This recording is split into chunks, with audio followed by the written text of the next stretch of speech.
వచ్చేటువంటి అవకాశాలు ఉంటాయన్నటువంటి ఉద్దేశంతో కూడా కొన్ని పరోక్ష సహాయ సహకారాలు కూడా అందుతున్నాయన్నది ఇంకొక వర్గం నుంచి వినిపిస్తున్నటువంటి మాట.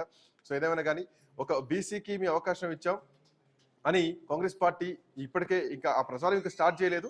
బట్ ఇప్పటికే బీసీల రిజర్వేషన్ సంబంధించి కాంగ్రెస్ పార్టీ కొంత వ్యతిరేకతను మూటగట్టుకున్న క్రమంలో అది జూబ్లీహిల్స్ నియోజకవర్గంలో కొంత దాన్ని పాజిటివ్ చేసుకునేటువంటి ప్రయత్నం చేస్తోంది. ఎస్, మేము బీసీలకు అవకాశం ఇస్తున్నాం, బీసీ బిడ్డ నిలబెట్టాం, నవీన్ కుమార్ యాదవ్కి ఓటేసి గెలిపించండి అని చెప్పే అవకాశం ఉంది. అటు మాగంటి గోపీనాథ్ కుటుంబం నుంచి మాగంటి సునీతను బీఆర్ఎస్ పార్టీ రంగంలోకి దింపింది.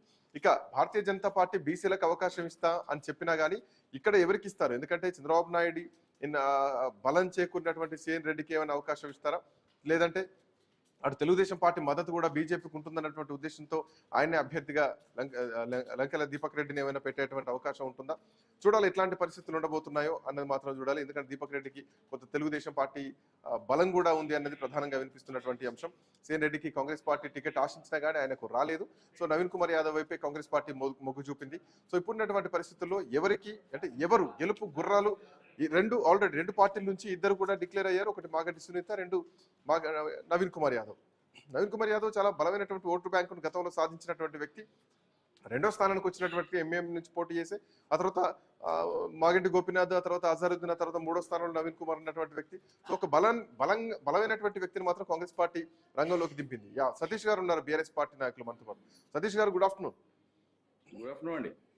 సో నవీన్ కుమార్ యాదవ్ గెలుపుకు ఆల్మోస్ట్ బీసీ సంఘాలన్నీ కూడా మద్దతు ఇచ్చేటువంటి అవకాశాలు రేపొద్దున కాంగ్రెస్ పార్టీ మేము బీసీని నిలబెట్టాం, ఇవి గెలిపించండి అని మళ్ళీ కంటోన్మెంట్ సీట్ రిపీట్ చేసేటువంటి అవకాశాలు కనిపిస్తున్నాయి. సో మీరేం చెప్తున్నారు, ఎట్లా చెప్తున్నారు? ఎంతవరకు బీఆర్ఎస్ పార్టీ సిట్టింగ్ స్థానాన్ని కాపాడుకుంటుందని భావిస్తున్నారు? దాదాపు జూబ్లీహిల్స్ లో 4 లక్షల ఓటర్లు ఉంటే ఈ తెలంగాణ రాష్ట్రంలోని 4 కోట్ల ప్రజల్ని ఈ కాంగ్రెస్ ప్రభుత్వం వచ్చినప్పటి నుంచి ఎంత మోసం చేసింది, ఎంత దగా చేసింది, ఈ తెలంగాణ రాష్ట్రాన్ని అభివృద్ధి పథంలోకి కాకుండా అప్పుల పదంలోకి తీసుకెళ్లిన విషయం ఈ జూబ్లీహిల్స్ 4 లక్షల మంది ఓటర్లకు అందరికీ తెలిసిపోయింది, చూస్తూ ఉన్నారు. ఇంకా కూడా కాంగ్రెస్ ప్రభుత్వాన్ని, కాంగ్రెస్ నాయకులు నమ్మే పరిస్థితిలో జూబ్లీహిల్స్ ప్రజలు ఎవరు లేరని అయితే. బట్ జూబ్లీహిల్స్ విషయానికి వస్తే పార్టీ పరంగా కంటే ఒక అభ్యర్థి పరంగానే చూస్తుంది కనిపిస్తుంది. ఇక్కడ పార్టీ కంటే కూడా అభ్యర్థి విషయంలోనే ఎక్కువగా ప్రజలు కూడా చూస్తుంది తెలుస్తుంది. ఇక్కడ చూడండి, ఇప్పుడు ఏదైనా ప్రజలు కోరుకునేది అభివృద్ధి అండి. ఏ వ్యక్తి ఎవరైనా కూడా మన ఇంట్లోడా బయటోడా ఇంకోటి అనేది కాదు. విషయం ఏంటంటే ఎవరైనా ప్రజలు కోరుకునేది, జూబ్లీహిల్స్ ప్రజలు కోరుకునేది ఏముంటుంది అంటే అభివృద్ధి కోరుకుంటా ఉంటారు. ఈరోజు తెలంగాణ రాష్ట్రం అంతా చూస్తూ ఉన్నారు కాంగ్రెస్ ప్రభుత్వం చేస్తున్న పనులు కానీ, కూల్చివేతలు కానీ, లేకపోతే అరాచకాలు కానీ, ఇవన్నీ చూస్తూ ఉన్నారు ప్రజలందరూ కూడా. అందులో భాగంగా ఇప్పుడు ఈ రోజు వాళ్ళు చేస్తున్న కనీసం పండుగ పూట, మొన్న దసరా వచ్చింది, పండుగ పూట 1 చీర ఇస్తాను, 2 చీరలు ఇస్తున్నారు, ఆడబిడ్డలను ఎట్లా దారుణంగా మోసం చేస్తున్న విషయాలు కూడా మనం చూస్తూ ఉన్నాం. ఏ పథకం చూసినా కూడా ఆగం చేస్తూ ఉన్నారు, అయోమయంలో పెడతా ఉన్నారు తప్ప ఏం లేదు. మీరే అంటున్నారు 1,50,000 బీసీ ఓట్లు ఉన్నాయి జూబ్లీహిల్స్ లో అంటున్నారు కదా. 1,50,000 బీసీ ఓట్లు ఉంటాయి. ఇలా చూడండి, బీసీల హక్కుల కోసం పోరాడుతుంటే ఇటు బీసీలు 42% రిజర్వేషన్ ఇస్తా అని ఒక దొంగ మాట, కపట మాటలు చెప్పి ఇలా మళ్ళీ ఏమైందంటే గవర్నర్ దగ్గర పెండింగ్ ఉంటుంది, లేకపోతే బిల్లు ద్వారా తీసుకొస్తా అంటాడు, లేకపోతే ఇంకోటి అంటాడు, ఆర్డినెన్స్ అంటారు. రిజర్వేషన్లు వస్తాయా రావా అంశం అట్లా ఉంచితే బీసీ అభ్యర్థినే పెట్టారు కాబట్టి బీసీ యాంగిల్లో ఎందుకు బీసీ లోట్లేకూడదు అనుకుంటున్నారు? బీసీ యాంగిల్ చట్టబద్ధ తీసుకొచ్చిరండి. అబద్ధపు మాటలు, అబద్ధపు హామీలు అండి ఇవన్నీ. బీసీ వచ్చేది లేదు. పార్లమెంట్ లో వాళ్ళు ఆర్డినెన్స్ తీసుకొచ్చే వరకు చట్టపరంగా అయ్యేదాకా ఇది ఎవరికి నమ్మే ప్రసక్తి లేదు. ఈ రోజు చూస్తా ఉన్నారండి తెలంగాణ ప్రజలందరూ కూడా ఎంత దారుణం ప్రపంచంలో ఎన్నడూ జరగలేదు. వాస్తవానికి బీసీలో కూడా కొంత చైతన్యం పెరిగింది. గతంలో కోరుట్ల నియోజకవర్గం తీసుకున్నా కానీ, లేదంటే బండి సంజయ్ విషయంలో తీసుకున్నా కానీ, ధర్మపురి అరవింద్ విషయంలో తీసుకున్నా కానీ, సో బీసీ నాయకుల్ని ఓడించారు అని బీసీ ఎమ్మెల్యేలే, లేదంటే ఇంకా మిగతా సామాజిక వర్గాలకు చెందినటువంటి ఎమ్మెల్యేలే ప్రజలకే సవాల్ విసిరారు. మరి ఈ రోజు ఆ ప్రజలు కూడా ప్రూవ్ చేసుకోవాల్సినటువంటి అవసరం ఉంది కదా. రేపు పొద్దున బీసీ సంఘాలు కూడా పోటీ చేయడానికి కూడా అక్కడ అవకాశం లేదు. ఎందుకంటే మిగతా సంఘాలు ఒకవేళ రెడ్డి సామాజిక వర్గానికి చెందినటువంటి వ్యక్తిని అభ్యర్థిగా పెడితే వాళ్ళంతా బీసీ సంఘాలు కూడా దిగేటువంటి అవకాశం ఉంటుంది. సో నవీన్ కుమార్ యాదవ్కు బీసీ సంఘాలు మద్దతు ఉండేని ఎందుకో భావిస్తున్నారు. ఇప్పటికే యాదవ్ సంఘాలన్నీ కూడా నవీన్ కుమార్ మద్దతు కోసం పనిచేస్తున్నాయన్నది కూడా ప్రధానంగా వినిపిస్తుంది. బీసీ సంఘాలు ఎవరు నవీన్ యాదవ్ గారి గురించి పనిచేయట్లేదు.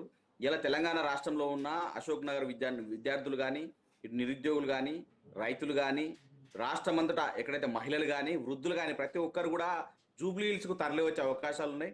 జూబ్లీహిల్స్లో ఈ కాంగ్రెస్ చేసిన అబద్ధపు హామీలను ప్రతి ఇంటింటికి తిరిగి చెప్పే అవకాశాలు ఉన్నాయి. ఎంతవరకు మోసం చేసిరు, మళ్ళీ జూబ్లీ హిల్స్ ప్రజలకు ఎన్ని కల్లిబొల్లి మాటలు చెప్పి కపట మాటలు చెప్పి గెలవడానికి ప్రయత్నం చేస్తా ఉన్నారు ఈ కాంగ్రెస్ ప్రభుత్వం. అవన్నీ అరికట్టడానికి ఇలా ప్రజలందరూ కూడా మరి మేలుకున్నారు. 2 సంవత్సరాలు ఈ కాంగ్రెస్ ప్రభుత్వ పాలన చూసిరు. ఇక మళ్ళీ మోసపోకుర్రా నాయన అని చెప్పేసి ఇప్పుడు మీకు శ్రీకాంత్ గారు ఒక విషయం చెప్తా అండి. గతంలో ఎలిగాని మల్లిగాని మాటలు విని కేసీఆర్ని వద్దనుకొని ఈ కాంగ్రెస్ ప్రభుత్వానికి కొంతమేర గెలిపించుకునే అవకాశం ఎలిగాని మాటలు మల్లిగాని మాటలని కొంతమేర గెలిపించుకున్నారు. కేవలం 1.8 మెజారిటీతో గెలిచిరు కాంగ్రెస్. మళ్ళీ ఈ రోజు జూబ్లీ హిల్స్ ప్రజలు ఎలిగాని మల్లిగాని మాటలు విని ఓట్లు కాంగ్రెస్ ప్రభుత్వానికి కాంగ్రెస్ నాయకులకు ఓట్లు వేసే ప్రసక్తి లేదు. ఎందుకంటే ఆ చెప్పిన ఎలిగాలి మల్లిగాలే మళ్ళీ ఆ పార్టీ నుంచి బయటకు వెళ్ళిపోయారు, బయట వేరే పార్టీలు పెట్టుకుంటారు. రకరకాలుగా ప్రజలకు మేము ఉన్నామని అండగా ఉన్నామని అప్పట్లో ఓట్లు వేయించుకొని ఈ రోజు మేము ఏం చేస్తాం, కాంగ్రెస్ ప్రభుత్వం ముఖ్యమంత్రి గారు చేస్తున్న పనులకు మేము ఏం చేయగలమని చెప్పి దాటవేసే దూరంలో ప్రయత్నం చేస్తా ఉన్నారు. కాంగ్రెస్ ప్రభుత్వం కానీ కాంగ్రెస్ నాయకులు చెప్పే మాటలు ఈ రోజు తెలంగాణ రాష్ట్ర ప్రజలు చిన్న పిల్లల నుంచి వృద్ధుల దాకా ఎవ్వరు కూడా నమ్మే ప్రసక్తి లేదు, నమ్మరు కూడా. కాబట్టి కేవలం ఈ రోజు జూబ్లీ హిల్స్ ఇప్పుడు ఉన్న టోటల్ ట్విన్ సిటీస్ హైదరాబాద్ లో ఇప్పుడు గతంలో టోటల్ గా ఎమ్మెల్యేలు బీఆర్ఎస్ పార్టీ ఎమ్మెల్యేలు గెలిచడం జరిగింది. ఈ రోజు కూడా ఖచ్చితంగా మళ్ళీ హైదరాబాద్ అభివృద్ధి కావాలి, మళ్ళీ నెక్స్ట్ మళ్ళీ బీఆర్ఎస్ పార్టీ రావాలా, కేసీఆర్ రావాలని జూబ్లీ హిల్స్ ప్రజలు కూడా కోరుకుంటా ఉన్నారు. ఖచ్చితంగా మాగంటి సునీతమ్మ గెలుస్తుంది, గెలుపు ఖాయం. అది అయిపోయిందండి. అనవసరమైన డిస్కషన్స్ ఈ నవీన్ యాదవ్ గారు రూపాయలు ఏమైనా ఖర్చు పెట్టుకోకూడదు, దయచేసి దాచిపెట్టుకొని వాళ్ళ కుటుంబంగానే యూజ్ అవుతాయి తప్ప వేరేదేం లేదు.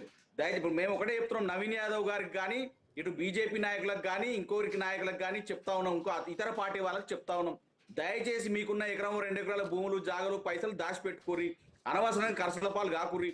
బీఆర్ఎస్ పార్టీ గెలుస్తుంది. మాగంటి సునీత బట్ అక్కడ తెలుగుదేశం పార్టీ ఓట్లు కూడా చాలా కీలకం అని చెప్పాలి, మైనార్టీ ఓట్లు కూడా కీలకం అని చెప్పాలి. బీసీలతో పాటు మైనార్టీ ఓటు బ్యాంక్ కూడా గతంలో నవీన్ యాదవ్ గణనీయంగా సంపాదించుకున్నారు. అఫ్ కోర్స్ మాగంటి గోపీనాథ్ కూడా వచ్చాయి, కాదనడం లేదు. 3 సార్లు మైనార్టీలంతా కూడా గోపీనాథ్ వైపే ఉన్నారు. బట్ ఇప్పుడున్నటువంటి పరిస్థితుల్లో అదే ఎంఐఎం నుంచి గతంలో పోటీ చేసినటువంటి వ్యక్తి కాబట్టి ఇక్కడ సింపతి ఎందుకు వర్కౌట్ కాదనుకుంటున్నారు? ఇప్పటి వరకు ఆయన గెలవలేదు, కానీ గెలవడానికి పోటీ పడుతున్నారు. సో ఒక జీవన మరణ సమస్యలాగా కొట్లాడుతున్నటువంటి పరిస్థితి కూడా ఎందుకు సింపతి పనికిరాదు అనుకుంటున్నారు? మాగంటి పైన ఉన్నటువంటి సింపతి ఎట్లా ఉందో అదే సింపతి నవీన్ యాదవ్ పైన కూడా ఉంది. ఎందుకంటే ఇప్పటివరకు ఆయన గెలవలేనటువంటి ఒక సింపతి కూడా ప్రజల్లో బలంగా పోతుంది. శ్రీకాంత్ గారు, ఇక్కడ సింపతి అనేది ఏమి ఉండదండి. ఇప్పుడు మాగంటి గోపినాథ్ గారు చనిపోయారు, వాళ్ళ వైఫ్ సతీమణి రోజు ఎమ్మెల్యేగా ముందుకొస్తా ఉన్నారు. సో నవీన్ యాదవ్ గారు నిలబడుతున్నారంటే నవీన్ యాదవ్ గారు నిలబడ్డ పార్టీ చాలా అధ్వానమైన పరిస్థితిలో ఉంది. ఈరోజు తెలంగాణ ప్రజలు నమ్మే పరిస్థితి లేరు అని చెప్తా ఉన్నాం. ఇప్పుడు గత 2 నెలలు, సరే 3 నెలలు అయింది, 6 నెలలు అయింది, ఏడాది అయిందంటే వేరు. ఇప్పుడు 2 ఏళ్ళు అయింది, 2 ఏళ్ల పాలలో వాళ్ళు చేసింది ఏం లేదు. ఆఖరికి ఫ్రీ బస్ అన్నారు, ఆఖరికి భార్యకు బస్సు ఫ్రీ అంటారు, భర్తకు డబుల్ బస్ ఛార్జీలు పెంచి ఆ కొడుకో బిడ్డ ఉంటే బస్ పాస్లు ధరలు పెంచే పరిస్థితి తీసుకొస్తుంది. అలాంటి పరిస్థితుల్లో సామాన్య ప్రజలు ఆగమైపోతా ఉన్నారు, ఉన్నవారికే పట్టం కడతా ఉన్నారు. పేదల వారి పక్షాన్ని నిలబడే పరిస్థితిలో ఈ కాంగ్రెస్ పార్టీ లేనే లేదు. ఆ బీజేపీ అయితే ఉన్నదో లేదో ఉనికి తెలియదు. సో అలాంటి పరిస్థితుల్లో కేవలం అభివృద్ధి అంటే మళ్ళీ కేసీఆర్ గారు మళ్ళీ బీఆర్ఎస్ పార్టీయే కారు గుర్తు కోటేస్తేనే మళ్ళీ అభివృద్ధి జరుగుతుంది. ఖచ్చితంగా వాళ్ళు అంటే ఏదైనా కూడా అభివృద్ధి బాటలో ముందుకు సాగాలి, ఒక బ్రాండ్ క్రియేట్ చేయాలి. మనం ఇలా హైదరాబాద్ సిటీలో ఉన్నాం, మంచి పేరు సంపాదించుకోవాలి, మనం అందరం మంచిగా ఉండాలి. రేపు ఇంకొక రాష్ట్రానికి పోయినా కూడా, ఇంకొక దేశానికి పోయినా తెలంగాణ రాష్ట్ర ప్రజలు, తెలంగాణ రాష్ట్ర బిడ్డలం అని చెప్పి గల్లా ఎగరేసుకోవాలంటే మళ్ళీ కేవలం కేసీఆర్ గారు బీఆర్ఎస్ పార్టీతో సాధ్యం అనేది అందరికి తెలిసిపోయింది. ఇప్పుడు ఈయన గతంలో, ఇప్పుడు గతం విషయం వేరు. నవీన్ యాదవ్ గారు గతంలో ముస్లిం ఎంఐఎం పార్టీలో నిలబడ్డారు, ఓట్లు వచ్చినాయి, అదంతా వేరండి. ఇలా కాంగ్రెస్ పార్టీ తరఫున నిలబడ్డాడు. కాంగ్రెస్ పార్టీ తరఫున నిలబడ్డప్పుడు ఈ కాంగ్రెస్ పార్టీ చేస్తున్న పనులు ఏందనేది ఈ రోజు తెలంగాణ ప్రజలందరూ చూస్తా ఉన్నారు, మీడియా అంతా మీరందరూ కూడా చూస్తా ఉన్నారు. పూటకొక మాట, పూటకొక వేషం, పూటకొక భాష, రకరకాలుగా మాట్లాడతారు. ఒక్క పని అయిందండి తెలంగాణ రాష్ట్రంలో? ఏమైనా కమిటీలు కాలయాపనలు నియోజకవర్గంలో దరిదాపు 4 లక్షల మంది ఓటర్లు ఉన్నా గానీ 1,00,000 ఓట్లు గట్టిగా పడితే అందులో 80,000 పడ్డా గానీ మెజారిటీ గెలిచినట్టే ఇక్కడ గతంలో ట్రాక్ రికార్డ్ చూసినా గానీ. బట్ ఇప్పుడు ఇంకొంత చైతన్యం పెరిగింది, బీసీ నినాదం పెరుగుతోంది. ఆల్మోస్ట్ 15,000 వరకు కూడా యాదవ్ ఓటర్లు ఉంటారు. ఆల్మోస్ట్ 1,50,000 పైగా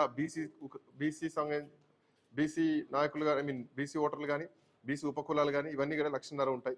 సో ఇవన్నీ వీళ్ళందరినీ కూడా ఓటు బ్యాంకును సాధించే దిశగా ఈ మధ్యకాలంలో ప్రచారాలు జరుగుతున్నాయి. బీసీ సంఘాలు కూడా పనిచేసేటువంటి అవకాశాలు గ్రౌండ్ వర్క్ కూడా జరుగుతుందన్నది ప్రధానంగా వినిపిస్తున్నటువంటి అంశం. శ్రీకాంత్ గారు, ఇది బై ఎలక్షన్. ఈ బై ఎలక్షన్ లో ఇప్పుడు మనం గ్రామాలలోకి వెళ్తాం. ఒక గ్రామ పంచాయతీ ఒక సర్పంచ్ నిలబెట్టినాం అనుకోండి, ఏమవుతుందంటే కాంగ్రెస్ పార్టీ వాడా, బీజేపీ వాడా, బీఆర్ఎస్ వాడా అని చూడరు.